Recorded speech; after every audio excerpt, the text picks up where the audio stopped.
세계 테러 동향. 지역별 주간 테러 정보 G맨의 임보희입니다. 먼저 아시아 태평양 소식입니다. 한국 소식입니다.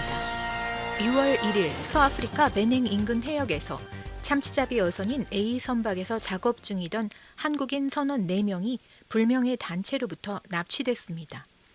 A 선박은 한국과 가나 공동명의 선박이며 최근 가나 인근 해역에서 우리 국적 선원들에 대한 납치 행위가 발생한 데 이어 또다시 비슷한 사례가 발생한 것입니다. 외교부는 선사 측과 가나 정부 등과 협조하며 현재 한국 선원들의 무사 귀환을 위해 노력 중이라고 전했습니다. 이에 앞서 지난달 19일에도 가나 테마항 남동쪽 약 122km 거리 해상에선 참치잡이 어선인 아틀란틱 프린세스호가 정체불명의 단체의 습격을 받은 바 있습니다. 이 과정에서 배에 타고 있던 선원 30명 가운데 한국인 선장 1명과 중국인 선원 3명, 러시아인 선원 1명, 모두 5명이 이 단체에 피랍됐다고 전했습니다. 다음은 미얀마 소식입니다. 6월 1일 미얀마 소수민족 무장단체인 EAO는 반군 군부 진영 임시정부인 국민정부통합정부와 첫 동맹을 맺은 단체가 나왔다고 전했습니다. 친민족전선 CNF와 NUG는 지난달 29일 협정을 맺고 독재 정권에 저항하고 연방민주주의를 수립하기 위해 평등과 상호 존중, 상호 인정을 토대로 협력하기로 합의했다고 전했습니다. CNF는 지난 2015년 10월 때인 세인 정부와 전국 휴전 협정을 맺은 8개 EAO 중 하나로 NUG는 지난 4월 출범 이후 CNF 부의장을 임시정부 장관으로 임명했다고 전했습니다. 다음은 북한 소식입니다. 5월 25일 미국 국무부가 25년 연속 북한을 대테러 비협력국으로 지정했다고 전했습니다. 토니 블링컨 국무장관은 지난 14일 북한을 비롯한 이란, 시리아, 베네수엘라, 쿠바 등 5개국을 대테러 비협력국으로 지정하고 의회에 통보한다고 밝혔습니다. 북한 등 5개국은 무기수출통제법과 행정명령 13,637호에 따라 미국의 테러 방지 노력에 충분히 협력하지 않는 국가로 지정된 것입니다. 이는 대테러 비협력국으로 지정되면 해당 국가들로부터 국방 물품이나 서비스의 수출을 위한 판매, 허가가 금지되는 것입니다. 다음은 중동 북아프리카 소식입니다. 이스라엘 소식입니다.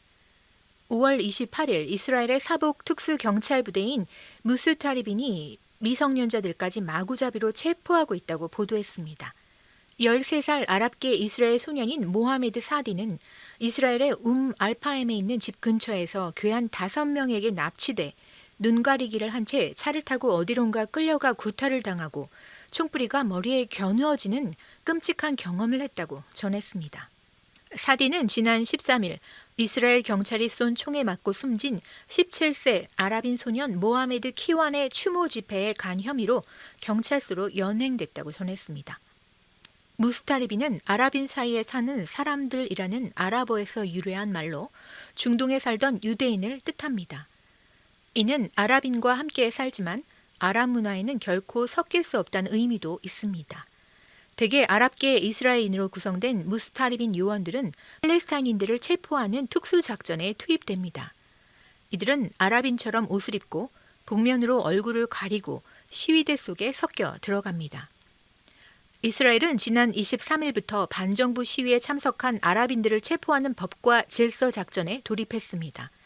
지난 21일 팔레스타인 무장정치조직 하마스와 11일 전쟁을 끝난 지 이틀 만에 뒤끝 검거 작전을 시작했다고 전했습니다. 다음은 이란 소식입니다. 6월 2일 테헤란 도심에서 약 20km 떨어진 국영 정유시설에서 대규모 화재가 발생했습니다. 소방당국은 2시간 넘게 진화 작업을 벌였으며 인명 및 시설 피해 규모를 파악 중이라고 전했습니다. 화재 원인은 정유시설의 액화 석유 가스 관로가 파손으로 인한 발생이라고 추정하고 있습니다. 이 정유시설에 대한 사보타주, 즉 의도적 파괴 행위 가능성은 즉각 확인되지 않았다고 전했습니다. 다만 이란 석유 당국은 외부 공격으로 인한 화재 가능성을 부인하고 있습니다. 같은 날 테헤란 정유시설 화재는 이란 해군 군함의 화재 침몰 사고와 같은 날 발생했습니다. 또한 이날 오전 걸프 해역을 운항하던 이란 최대 규모 군함인 하르크호가 화재로 침몰했다고 전했습니다. 이 사고로 불을 끄던 선원 20명이 부상을 당했습니다. 해군은 하르크호의 화재 원인을 파악하고 있으며 테러와 연계되어 있는지도 조사 중이라고 전했습니다. 다음은 사하라 이남 아프리카 소식입니다. 먼저 나이지리아 소식입니다. 5월 30일 중북부 니제르주에 있는 한 이슬람 학교에서 무장 괴한들이 마을을 향해 무차별 총격을 한 뒤 학교로 가서 학생 200여 명을 총으로 위협해 끌고 갔다고 전했습니다. 인근 도로에서 차를 타고 지나가던 주민들도 여럿 피랍된 것으로 알려졌습니다. 최근 들어 나이지리아에선 몸값을 노리고 학생들을 유괴, 납치하는 사건이 빈번해지고 있다고 전했습니다. 이번 사건도 인근 카두나주에서 납치됐던 대학생 14명이 풀려난 지 하루 만에 일어난 사건입니다. 앞서 2월에는 북서부 잠파라주에 있는 기숙학교에서 여학생 300명이 무장 괴한에게 끌려갔다 풀려났고 지난해 12월에는 북서부 카치나주에서 이슬람 극단주의 무장단체인 보코하람에 납치됐던 기숙학교 학생 340명이 일주일 만에 가족품으로 돌아왔다고 전했습니다. 보안당국은 군대를 동원해 무장 세력 소탕에 나섰지만 북부 산림지대는 이미 무장 세력에게 장악된 상태입니다. 또한 군대와 경찰을 중앙정부가 통제하다 보니 주정부 차원에서 공권력을 동원하기도 어려워진 상황으로 치안은 항상 불안정합니다. 그 틈을 타 범죄는 점점 대범해지고 있는 상황이며 성인이 아니라 학생을 대규모로 납치하면 중앙정부가 석방 협상에 나설 수밖에 없고 몸값도 더 많이 받아낼 수 있기 때문이라고 전했습니다. 다음은 카메룬 소식입니다. 5월 26일 두알라 중앙시장에서 보안군과 상인들이 충돌했습니다. 이 사건은 현지 당국이 불법 거래자로 추정되는 사람들을 시장에서 해산시키기 위해 경찰을 투입한 이후 촉발됐다고 전했습니다. 적어도 25명이 부상을 입었고 다른 몇 명은 체포됐습니다. 앞으로 이 지역에 보안 강화가 있을 것으로 보이며 더 많은 대립이 일어날 가능성도 배제하지 않고 있습니다. 다음은 민주 콩고 소식입니다. 5월 31일 동부 이투리주 한 마을이 무장 괴한들의 공격을 받아 최소 49명이 사망했습니다. 먼저 이들은 바헤마 보족 부락에 있는 실향민 수용소를 포위 공격해 최소 29명이 사망했으며 사망자 수는 더 늘어날 것으로 보인다고 전했습니다. 또 현지 시민 사회단체들에 따르면 무장 괴한들은 이에 앞서 바니알리 차비족 마을을 공격해 20명 이상이 사망했다고 전했습니다.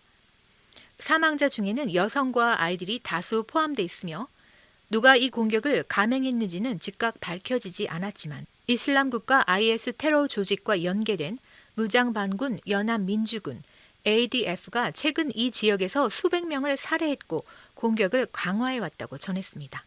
현재 수많은 반군 단체들은 광물이 풍부한 콩고 동부 지역을 장악하기 위해 경쟁하고 있습니다. 다음은 아메리카 소식입니다. 먼저 미국 소식입니다. 5월 26일 캘리포니아주 세너제이 시내 벨리 교통청 경전철 정비창에서 기술직 남직원 세뮤얼 커시디가 총을 난사해 9명이 사망했다고 전했습니다. 당초 사망자는 8명으로 알려졌으나 중상을 입고 병원으로 후송된 1명이 사망하면서 사망자는 모두 9명으로 늘었습니다. 이들은 모두 VTA 직원으로 알려졌으며 이날 총격 사건은 근무교대로 시설이 붐빌 때 벌어졌습니다. 희생자들은 경전철 운영통제센터와 경전철 주차장 정비창 등으로 쓰이는 VTA 시설 내 건물 2곳에서 총격을 받은 것으로 보입니다. 총기를 난사한 커시티는 경찰이 현장에 도착하자 극단적인 선택을 한 것으로 전해졌습니다. 커시티의 범행 동기 등은 아직 공개되지 않았습니다. 다음은 콜롬비아 소식입니다. 5월 30일 반정부 시위가 이어지고 있는 칼리에서 시위 사상자가 계속 늘어나고 있습니다. 정부는 군인들을 배치해 질서 유지에 나섰다고 전했습니다. 지난 28일 격렬한 시위 이후 두케 콜롬비아 대통령이 병력을 최대한으로 파견할 것을 명령함에 따라 일천 141명의 군인이 칼리와 주변 지역에 추가로 배치됐다고 전했습니다. 인구 220만 명의 칼리의 반정부 시위가 콜롬비아 내에서 가장 격렬하게 펼쳐지고 있습니다. 그래서 경찰의 강경 진압 속에 사상자도 속출하고 있는 가운데 특히 칼리의 상황이 심각하다고 전했습니다.